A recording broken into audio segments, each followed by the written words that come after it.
નમસ્કાર દર્શક મિત્રો, અત્યારે લોકસભા 2024ની ચૂંટણીની તારીખો જાહેર થઈ ગઈ છે અને આપણને અત્યાર સુધી આપણે જોયું છે કે કોઈ પણ ચૂંટણી હોય, વિધાનસભાની હોય કે લોકસભાની ચૂંટણી હોય, કરોડો અબજો રૂપિયા ચૂંટણીની પાછળ ખર્ચાતા હોય છે, પરંતુ અત્યાર સુધી એવી ખબર નહોતી પડતી કે કઈ પાર્ટીની પાસે કેટલા રૂપિયા ગયા, કોણે ફંડ આપ્યું, આ બધી વાતો અત્યાર સુધી નિર્લેપ રહેતી હતી, કોઈને ખબર નહોતી પડતી।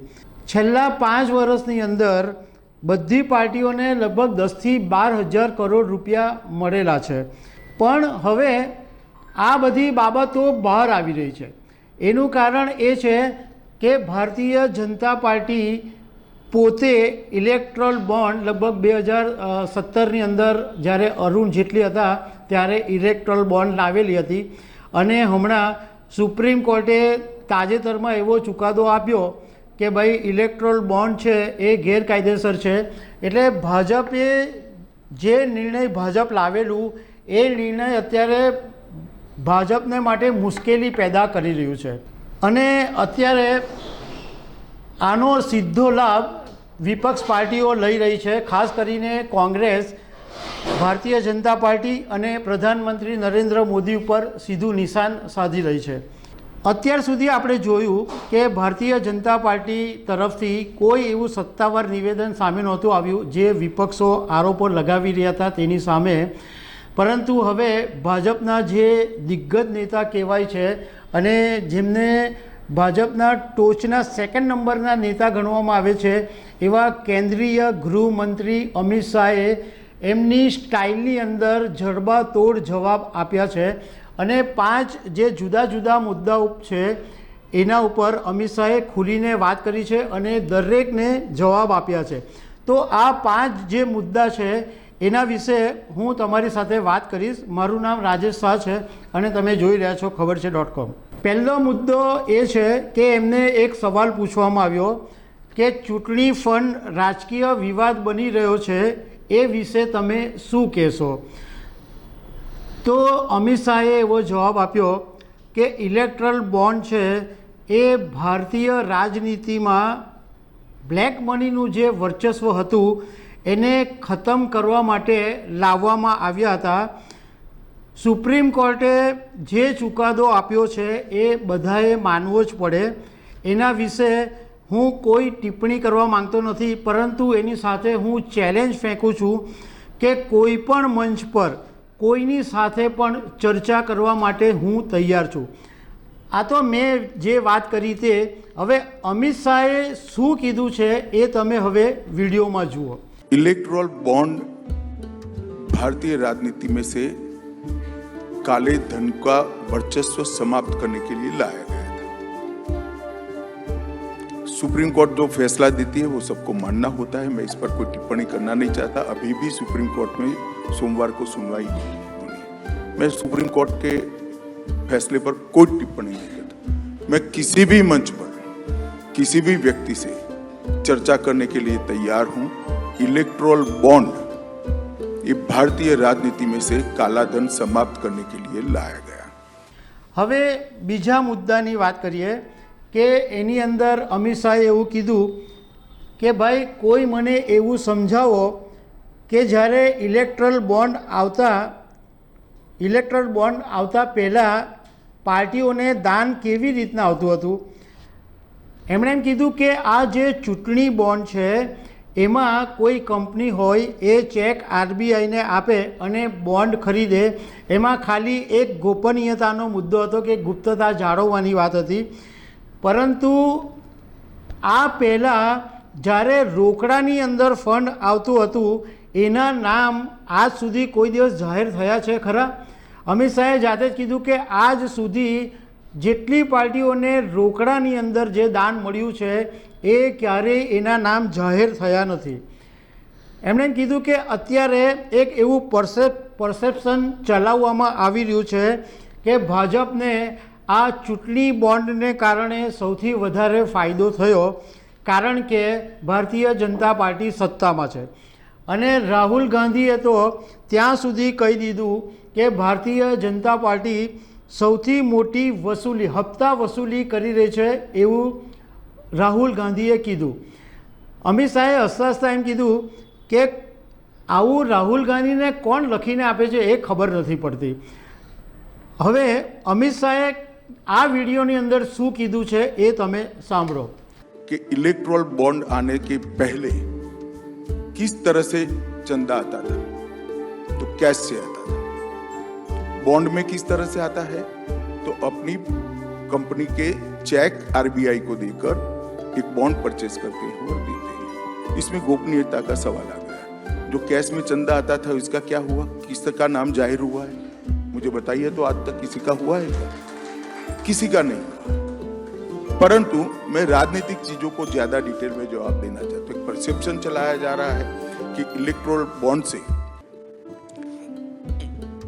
भारतीय जनता पार्टी को बड़ा फायदा हुआ है क्योंकि भारतीय जनता पार्टी पावर में ब्ला ब्ला ब्ला. और अभी राहुल गांधी ने तो स्टेटमेंट कर दिया कि दुनिया की सबसे बड़ी उगाही का अगर कोई जरिया है तो इलेक्ट्रोल बॉन्ड है. मालूम नहीं इनको कौन ये सब लिख कर देता है. ત્રીજો મુદ્દાની વાત કરીએ તો એક સવાલ અમિત શાહને એમ પૂછવામાં આવ્યો કે રાહુલ ગાંધી હપ્તા વસૂલી કહે છે ચૂંટણી બોન્ડને, તો એના વિશે તમે શું કહેશો? તો અમિત શાહે સરસ જવાબ આપ્યો કે ભાઈ રાહુલે 1600 કરોડ રૂપિયાનો હપ્તો કેમ વસૂલ્યો? જો અમને એમ કહેતા હોય કે અમે હપ્તા વસૂલીએ છીએ તો રાહુલ ગાંધીની પાર્ટીને બી 1600 કરોડ રૂપિયા મળ્યા છે, તો એ હપ્તો એમણે શું કામ વસૂલ્યો? અમને 6000 કરોડ રૂપિયા મળ્યા છે એ વાત હું જાહેરમાં જ કહું છું. તો એની સામે ઇન્ડિયા ગઠબંધન છે એને પણ ટોટલ 6000 કરોડ રૂપિયા મળ્યા છે. અમે તો એવું દાવા સાથે કહી શકીએ છીએ કે અમે એક પણ રૂપિયાની હપ્તા વસૂલી કરી નથી. જે પણ ફંડ મેળવ્યું છે એ શુદ્ધ અને પારદર્શી રીતના અમને મળ્યા છે, કારણ કે દરેક એમાઉન્ટ છે એ ચેકથી પાર્ટીના ખાતામાં જમા થયેલી છે. અમિત શાહે કીધું કે આ લોકો પોતે જ જ્યારે એમ સ્વીકારે છે કે આ જે ચૂંટણી બોન્ડ છે એ હપ્તા વસૂલી છે, તો પહેલાં એમણે જે ચૂંટણી બોન્ડ દ્વારા રકમ મેળવી છે એ હપ્તા વસૂલીનો હિસાબ આપે. હવે અમિત શાહે આ વિડીયોની અંદર જે કીધું છે એ તમે સાંભળો. 1600 करोड़ उनको भी मिला है, हमें 6000 करोड़ मिला है, तो सामने सारे इंडी अलायंस कमंडिया गठबंधन को भी 6000 करोड़ मिला है. एक पैसा कम नहीं मिला. राहुल जी ने सबसे पहले वो चंदा कहाँ से वसूला है, हफ्ता कहाँ से वसूला है, इसका हिसाब. हम तो कहते हैं इसमें एक पैसा हफ्ता नहीं है, ये शुद्ध रूप से पारदर्शी तरीके से लाया गया चंदा है. मगर वो खुद स्वीकार कर रहे हैं बॉन्ड की व्यवस्था हफ्ता वसूली है, तो उन्होंने 6000 करोड़ का हिसाब देना चाहिए. ચોથા મુદ્દાની વાત કરીએ તો ચોથા મુદ્દામાં અમિત શાહે ડિટેલની અંદર આંકડામાં વાત કરી છે. એમણે એમ કીધું કે હું પહેલાં એ વાત સ્વીકારીને હું તમને કહું છું કે ભારતીય જનતા પાર્ટીને અંદાજે 6000 કરોડ રૂપિયાના બોન્ડ મળ્યા છે, પણ ટોટલ બોન્ડ જે છે એ તો 20000 કરોડ રૂપિયાના હતા. તો પછી બાકીના 14000 કરોડ રૂપિયાના બોન્ડ ક્યાં ગયા? એમણે એમ કીધું કે હું જ તમને બતાવીશ કે આ 14000 કરોડના બોન્ડ ગયા ક્યાં. એમણે એક પાર્ટીનો આંકડો આપીને એમ કીધું કે ટીએમસીને 1600 કરોડ રૂપિયા મળ્યા, કોંગ્રેસને 1400 કરોડ રૂપિયા મળ્યા, બીઆરએસને 1200 કરોડ રૂપિયા મળ્યા, બીજેડીને 775 કરોડ રૂપિયા મળ્યા, ડીએમકેને 639 કરોડ રૂપિયા મળ્યા. સાથે સાથે એમણે એ વાતની સમજ પાડી કે ભાઈ 13 રાજ્યોની અંદર અમારા 303 સાંસદ અને અમારી પાર્ટીના દેશભરની અંદર 11 કરોડ જેટલા મેમ્બર છે, એટલે આ મેમ્બરો થ્રુ પણ અમને ફંડ મળે છે. એમણે એમ કીધું કે કોંગ્રેસના અત્યારે 35 સાંસદ છે. હવે એમ માની લો કે એમના જો 300 સાંસદ હોય તો એક પાર્ટીને કેટલા રૂપિયાનું ફંડ મળે એ હું તમને બતાવું છું. એમ કે જો આ રીતના કેલ્ક્યુલેશન કરીએ કે 300 સાંસદો છે તો ટીએમસીને 20000 કરોડ રૂપિયાના બોન્ડ મળ્યા હતા, બીઆરએસને 40000 કરોડ રૂપિયાના બોન્ડ મળ્યા હતા અને કોંગ્રેસને 9,000 કરોડ રૂપિયાના બોન્ડ મળ્યા હતા. અમિત શાહે એમ કીધું કે આ હું જે વાત કરી રહ્યો છું એ પ્રો રેટા બેઝ ઉપર વાત કરી રહ્યો છું. હવે આ મુદ્દાની મેં તમારી સાથે જે વાત કરી, હવે અમિત શાહે વિડીયોમાં શું કીધું છે એ તમે હવે સાંભળો. भारतीय जनता पार्टी को अप्रोक्सीमेटली 6,000 करोड़ के बॉन्ड मिले हैं. टोटल बॉन्ड 20,000 करोड़ के.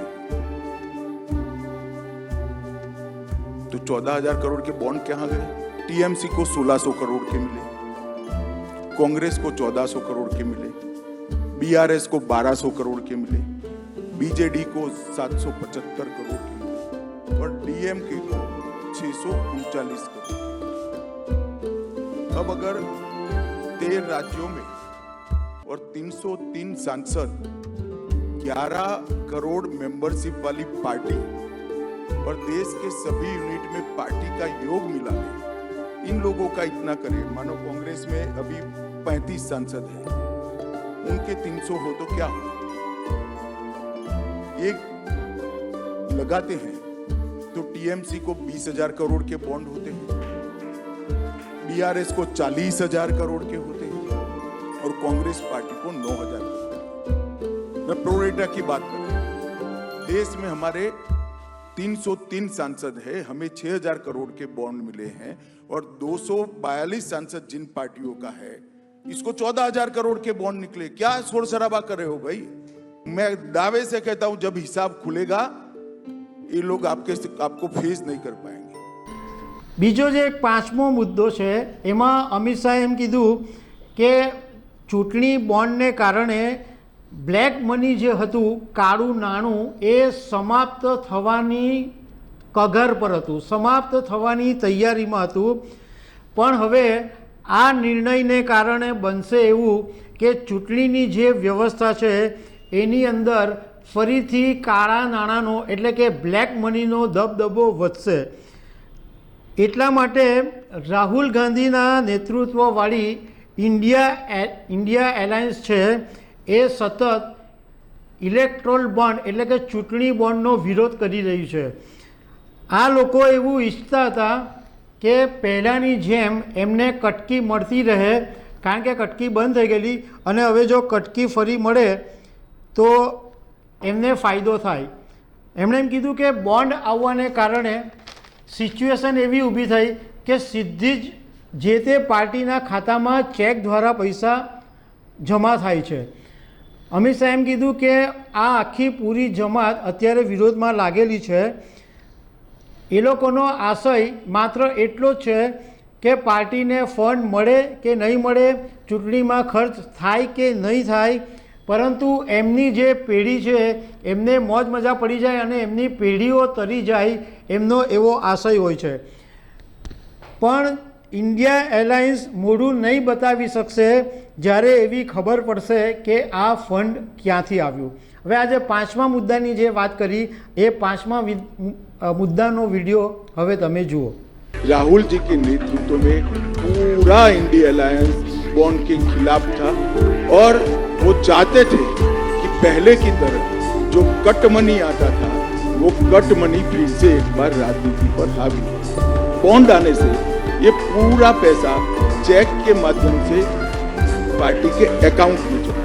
ये पूरी जो जमात है राहुल जी के नेतृत्व में वो पुरानी चीजों की आदी है. उनको यही चाहिए कि पार्टी को चंदा मिले न मिले, चुनाव के लिए खर्च हो न हो, अपनी पीढ़ियां बहुत अच्छे तरीके से जी पाए. તો દર્શક મિત્રો, આવી અનેક વાતો સાથે અમે તમને મળતા રહીશું. Thank you very much.